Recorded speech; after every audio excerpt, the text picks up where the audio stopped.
Welcome to the Kickstart Your Coaching Edge podcast, where it's all about getting real around all things coaching. And what we know for sure is that what got you here won't get you there. You can't see the spinach in your own teeth. And finally, hang on, because this one's really deep. Once you realize that you are the traffic, everything makes complete and unadulterated sense. Are you ready for round two?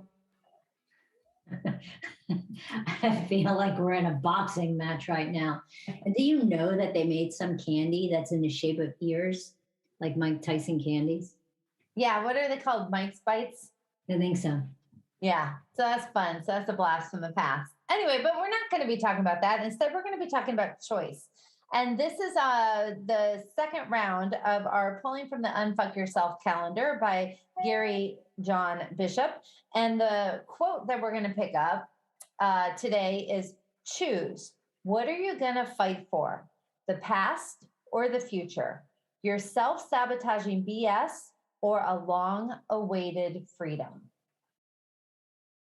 You know, that's such, I got to tell you, all three of those are great questions, right? What are you going to fight for? The past or the future, or your self-sabotaging BS or a long-awaited freedom? And there's so many different components of this. I feel like we can talk about this all month, but we're not going to.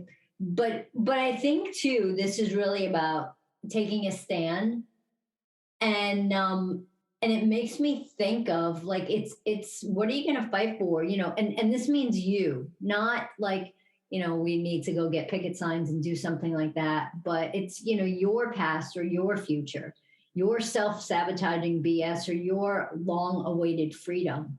And if you're letting your old belief systems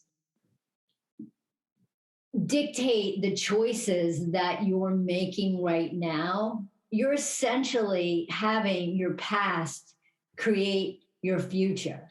Now, if you like your past, more power to you. But if you don't like that and those thoughts don't work for you, then like, what are you thinking? You know, it's so true, Kara, because what everything comes down to is our thoughts, right? So we've talked about TFAR in the past. Your thoughts create your feelings create your actions create your results.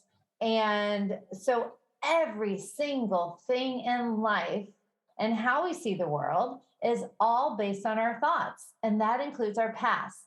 So technically, our past does not even exist, except for our thoughts about our past exist.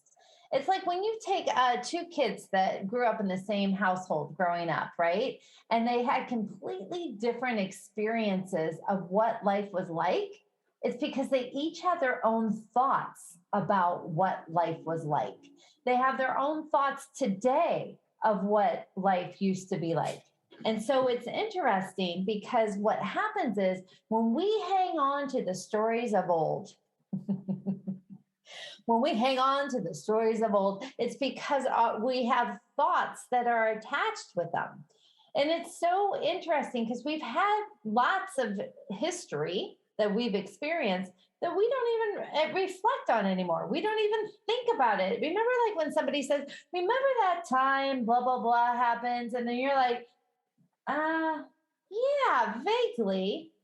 The interesting thing is how alive our past is based on our thoughts about our past. So some things we don't have any energy around, no thoughts around, so much so that we don't even remember that they happened, even though they did.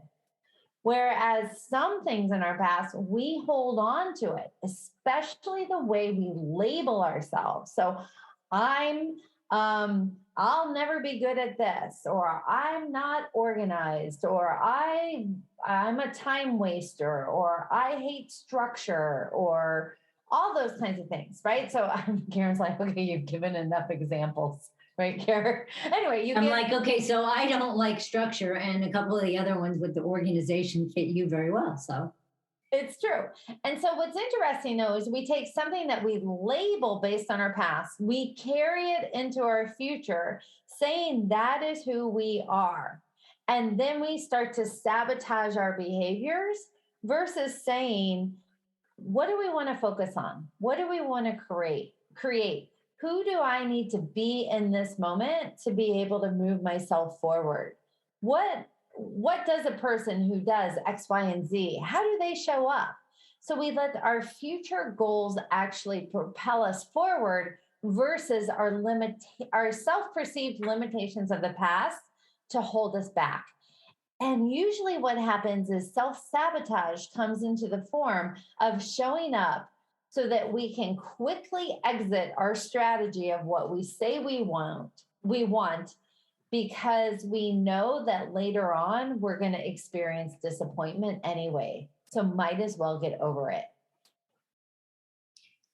Yeah, you know what? This makes me think of what we hear so often, whether it's with coaches, well, not as much with coaches, but more like in organizations. It's well, we've always done it that way.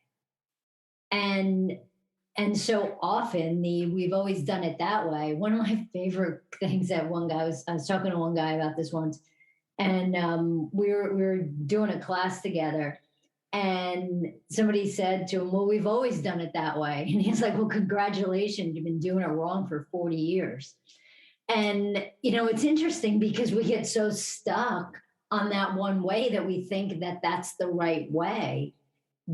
And again, you get mediocre results, but there's just such a place of comfortability in I don't know, kind of like we talked about last week, comfortability in the stuck piece that you don't change and you just keep repeating the same thing again and again and again. It's like that Einstein circle of insanity. We're doing the same thing again and again, and we're creating a different result.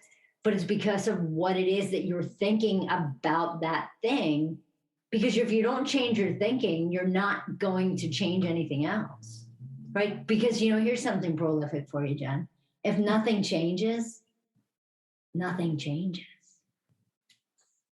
I feel like I needed to have like a gong ding in the background, but that's okay. No, you're right. It's so true. So part of it is, what part of your past do you still think about that you are bringing those thoughts into whether or not you can do something for the future? And it's really, what are you going to fight for? Are you going to hang on to your story and your thoughts about the past? Or do you let those thoughts go, knowing it was a moment of time doesn't define who you are today? And you start thinking about the future. So that when you're in the present, this is getting trippy. When you're in the present, you can be here now, anticipating who you need to be in the future so that you can continue on your path of long-awaited freedom. I absolutely love it. Absolutely love it. And I think we need to think more about our thoughts. What thoughts serve us? What don't? What stories are we hanging on to? What do we need to let go of? How do we stop limiting ourselves with I am fill in the blank statements? It is really about thinking forward. And for my future self, I love my future self, Karen, but for the future self, it's who do I need to be in order to move that way in the future? I absolutely love it. So that's what you guys need to think about, is what are you going to fight for? Care? And just to add one thing, it's what you just said, Jen, and it is about your thoughts, but like really paying attention to your thoughts, because if they're not conscious thoughts, then you kind of run the risk of falling into default patterns. So call your own internal timeout and ask yourself, when you're thinking things like, why am I thinking that? Or why am I doing that? Because so many things that you do are unconscious. And on that note, Jen, let's wrap this one up. All right, we are officially wrapped. Bye. Hey, everybody. Thanks for listening to the Kickstart Your Coaching Edge podcast. Craving more in-depth discussions? Check out the Get Real Inner Circle with our no BS in-crowd of coaches. Join live coaching discussions, breakdowns of coaching calls, and have some fun while you're at it. You're going to want to go to kickstartyouredge.com/inner circle. It's time to get real.